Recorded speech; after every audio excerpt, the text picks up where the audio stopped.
Good morning. It's Wednesday, the 15th of July. You're watching Euronews, and this is Europe Today. Welcome to the program. I'm Stefan Grobe. Coming up, reshuffle in Kiev.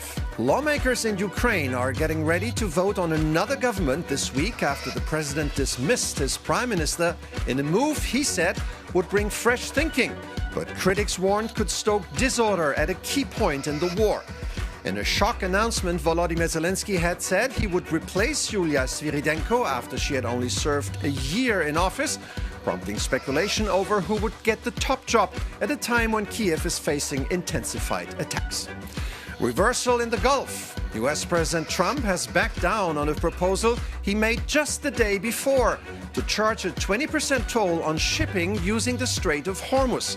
Trump's initial argument was that the US should be compensated for the role it plays in protecting freedom of navigation. It was never clear how Trump's proposed toll would work or be enforced. The US president doubled down, though, on his threat to reimpose a blockade on Iran's ports. A sharp diplomatic rift has opened between Brussels and the Turkish Cypriot leadership following the European Commission's decision to appoint a new special representative for Cyprus. The Turkish Cypriots characterized the appointment of EU Commission Vice President Raffaele Fitto as a unilateral overreach designed to influence the community ahead of upcoming informal peace talks. We'll speak to a minister of the Republic of Cyprus. And Spain booked their ticket for the World Cup final on Sunday, awaiting Argentina or England. The Spanish left the experts, who had mostly bet on France, speechless. Who expected La Roja to be that strong? Well, certainly not the French. We'll have more at the end of the show. But first to Ukraine. After just 1 year in office, Ukrainian Prime Minister Yulia Sviridenko is out as Parliament backed President Zelenski's call for a political reset, triggering a full cabinet reshuffle at a critical stage of the war. The move raises fresh questions over Kiev's strategy, governance, and the country's reform agenda as it battles Russia and pursues EU membership. Our correspondent Sasha Vakulina joins us now with the latest. Good morning, Sasha. Morning. So, Sasha, the Ukrainian parliament backed Wołodymyr Zełenski here on this matter. Tell us about the backstory. Why is this happening now?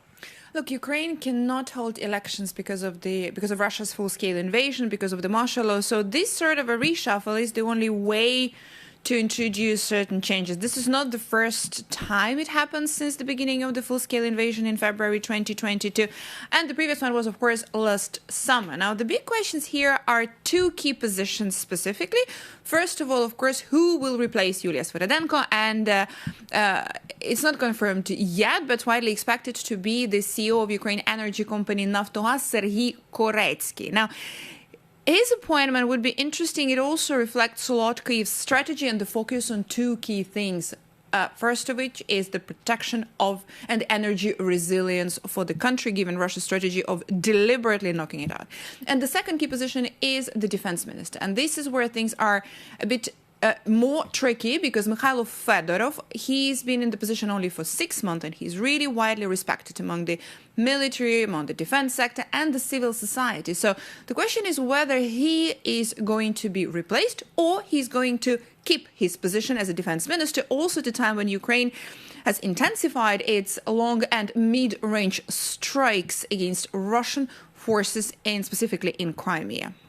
And Sasha, I want to talk about the military situation against, the backdrop against which all this is unfolding.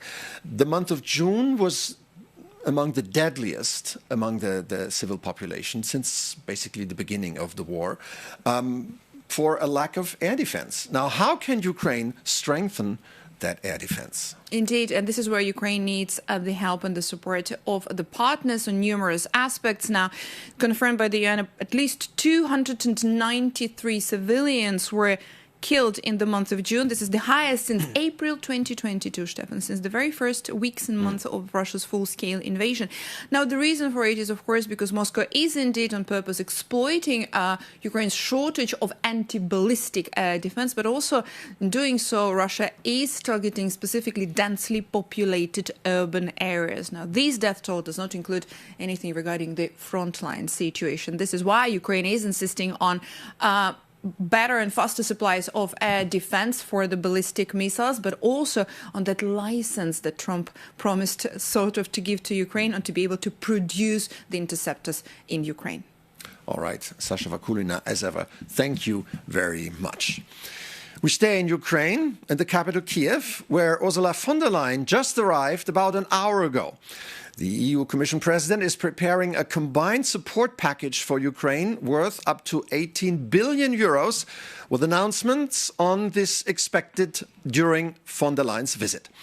Now, we don't know all the details of what von der Leyen will be doing while in Kiev, but our correspondent Jorge Liborero was with her on the official train covering this visit, and he sent this report literally minutes ago. This is the second time this year that Ursula von der Leyen travels to Kiev, but the situation has drastically changed. Last time in February, the Commission President encountered a truly bleak landscape. Ukraine was going through a horrific winter of widespread blackouts caused by Russian attacks. The 90 billion support loan was blocked by Hungary, and Ukraine's accession process was completely paralyzed, with no solution in sight. But now, as von der Leyen says, the tide is turning in Ukraine's favor. The country is launching long-range strikes against Russian refineries, triggering a painful fuel crisis that is turning the heat on the war economy. The 90 billion loan is up and running, and the accession process is gaining traction. This week, Ukraine opened a new cluster of negotiations and intends to unblock the remaining 4 by the end of the year. We must admit that this is a remarkable turnaround for a country under invasion. This is a sort of encouraging message that von der Leyen will deliver today when she meets with President Wołodymyr Zełenski here in Kyiv. The two leaders are expected to announce a brand new deal to build and store drones on European soil. These drones will then be used to either help Ukraine on the battlefield or reinforce the eastern flank. For Ukraine, the real benefit is the European industrial scale. And for Europeans, the benefit is Ukraine's technological ingenuity. Jorge Liborero from Kiev, thank you very much. As the wars rage in Ukraine and in the Middle East, the battle for global food security is intensifying. Ukraine remains one of the world's key grain exporters, while tensions with Iran are driving up energy and fertilizer costs, threatening harvests far beyond the conflict zones. The ripple effects are being felt across the globe. To discuss this further, let's bring in Karl Skau, Executive Director of the World Food Programme, who joins me now in the studio. Good morning, Karl. Good morning. Great to have you here with us. Before we get to the global affairs, I want to talk about the people who really suffer in this war. You just came back from a trip to Ukraine. Tell us about what you saw. How are people struggling there? I regularly visit the front line in Ukraine because we have operations from Odessa, Kherson in the south to Kharkiv in the north. We every day have deliveries on those front lines. I was there last in the beginning of March, where they have just come through a very tough winter. And I was there last week for a week, visiting all points of that front line. And frankly, the situation has gotten even worse because there are relentless attacks, drone attacks happening now. I was in Donetsk when they registered some 1,400 drone attacks in only 24 hours. And so the civilian population there is really terrorized, and what they call the killing zone has expanded from 15 kilometers from the active front line to some 50 kilometers, because that's the range that these drones are now attacking. And I met families who had left overnight their house. They had enough. Some had been encouraged by authorities to leave. And I met one family who had had their house destroyed overnight at one of these transit centers. So I think that, you know, it's important also to keep an eye on the human dimension of this war, as always, but particularly on those front lines that are being terribly hammered right now. You mentioned your frontline operations. What exactly is it that you can do? So we deliver to almost 700,000 people who are stuck on that front line every month. And so where there are no markets, it's food, it's packages with food. Where there are some functioning markets, it's cash. And in some places, it's a mix of both because the markets carry some products, but not everything you need to survive. But we're also supporting the children that are in these bunker schools on the front lines with school meals. It's a way of ensuring that they have at least one nutritious meal a day. It's also a way of making sure they come to the school, and we buy the food locally from farmers to help also the local farming community. And we are supporting farmers to get back on lands by surveying those lands so that they know what is contaminated by mines or other explosive ordnance, but that they can be back and farm on the others, which is important for food security in the area, but also for the resilience of those communities. Let's switch to the Middle East for a minute. How does the war in Iran affect global food security? Well, it's hit at many levels. I mean, the most immediate humanitarian impact has been, of course, in Lebanon, with hundreds of thousands of displaced people there.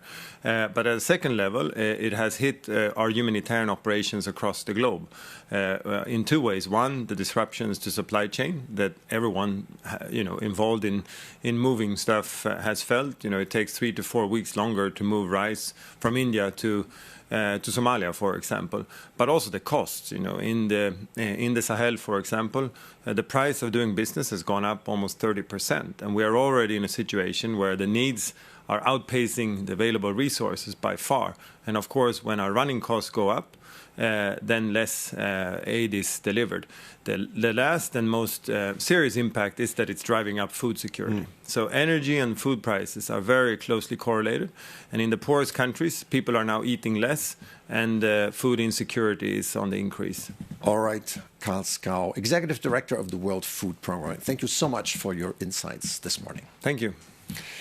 Now, just a few hours ago, the border controls in the fence between Spain and Gibraltar disappeared. Yesterday, the EU and the United Kingdom signed the Gibraltar Agreement, one of the last remaining post-Brexit leftover issues. After the meeting, Spanish Foreign Affairs Minister José Manuel Álvarez expressed the hope for a new chapter in the relations between Gibraltar and Campo de Gibraltar. Basically, we have a guarantee that the way they were already living, because they were already relating, 50,000 people were crossing every day for work. People from Gibraltar had houses or were living also outside. There was always a trade relation. All that is protected, is increased. And now, instead of looking with distrust to the other side of the gate, there will be no more gate. You know that you have a neighbor with which you can cooperate. Álvarez maintains that the claim of sovereignty of Spain does not change a bit with the agreement, but says it solves concrete problems of the citizens. Chief Minister of Gibraltar, Fabian Picardo, shares the same view. You can look at the one page that contains the issue of sovereignty, or you can look at the 118 pages that contain all of the other issues that we agree on, all of the issues that we're going to work together on now going forward. Instead of living with our backs to each other, we're going to be getting bureaucracy out of the way of the citizen and making sure that where there was a fence, there is now fluidity. The conflict over Gibraltar is one of the oldest in Europe. Another one is the one over Cyprus. Since 1974, the island state in the eastern Mediterranean has been divided between the internationally recognized Republic of Cyprus, an EU member state, and the Turkish Republic of Northern Cyprus, which is recognized only by Turkey. Diplomatic attempts at reuniting the island have been plenty, but nothing came out of it. Now there are new negotiations on the agenda, already overshadowed by the Northern Cypriot rejection of a new EU special representative for Cyprus. To make sense of all this, I'm glad to have Marilena Rauna by my side now, the Deputy EU Affairs Minister of Cyprus. Thanks for coming on the show today. A pleasure, Stefan. Good morning. Good to be here. Yeah, good morning. Well, first of all, what do you make of this rejection by the Turkish Cypriot side of the new EU Special Representative? Well, let us start by saying the following. When Cyprus acceded to the European Union in 2004, Stefan, it acceded in the entirety of its territory. It does not exercise effective control in the occupied areas, where Turkey occupies 37% of the territory, but it is European territory. So that as a starting point. There is now a renewed effort by the Secretary General of the UN to resume negotiations on the Cyprus question, in line always with the UN Security Council resolutions. Now, the European Union has a very important role to play in this effort in supporting the efforts of the UN Secretary General. Why? Because the Cyprus question is a European question, and reunifying the last divided member state of the European Union will not only be transformative for Cyprus, it will also be transformative for the region of the Eastern Mediterranean, sending a resounding message for peace and stability when we desperately need it. In the context of this, President von der Leyen appointed Vice President Fido as special representative. This follows the appointment, if you remember, of Mr. Johannes Hahn, who had this role. Let us say that this is not the first time that we have an EU personality. It is, though, the first time that we have a political personality. Yeah. And the aim there is to support the efforts. It is not to take sides, but it is very much to support reunification, and everyone stands to benefit from that. All Cypriots and, of course, EU-Turkey relations. Marina, I got to ask you this. The island has been divided for more than 50 years. There have been talks that didn't lead to anything. Why should anybody believe that this time will be different? Because conditions are different right now. The geopolitical environment is different. We have a new President Christodoulidis assumed office 3 years ago. He made it a priority to re-energize the efforts. And I think that is the reason why we have these developments and the efforts of the Secretary General for a new effort.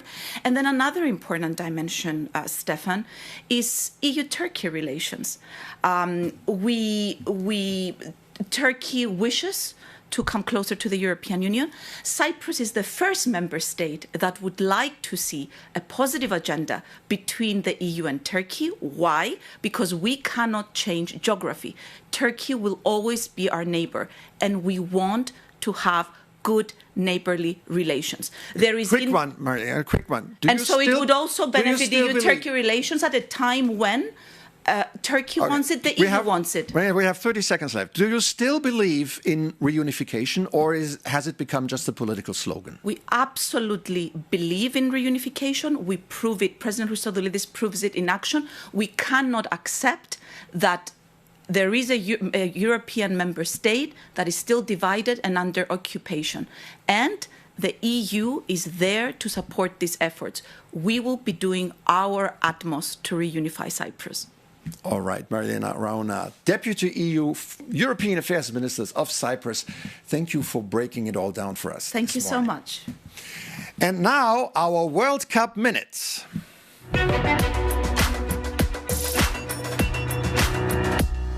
What a night in Dallas. Spain spoiled the Bastille Day party and beat France, the big favorite of the tournament, 2-0 with goals from Mikel Oyarzabal and Pedro Porro, and is now in scoring distance to glory. A performance the team of Luis de la Fuente delivered with deadly effectiveness against Les Bleus, who were surprisingly confused. The final whistle sparked celebrations among the thousands of Spain fans who had traveled to Texas and among millions of people in Spanish cities. La Roja are back in a World Cup final and keep alive their dream of winning the second World Cup in their history after 2010. On Sunday, they will aim to be crowned world champions against the winners of the other semi-final between England and Argentina in Atlanta tonight. Kickoff is 9 p.m. Central European Summer Time. That does it for us today. Tune in again tomorrow. I'm Stefan Grobe. Take care and goodbye.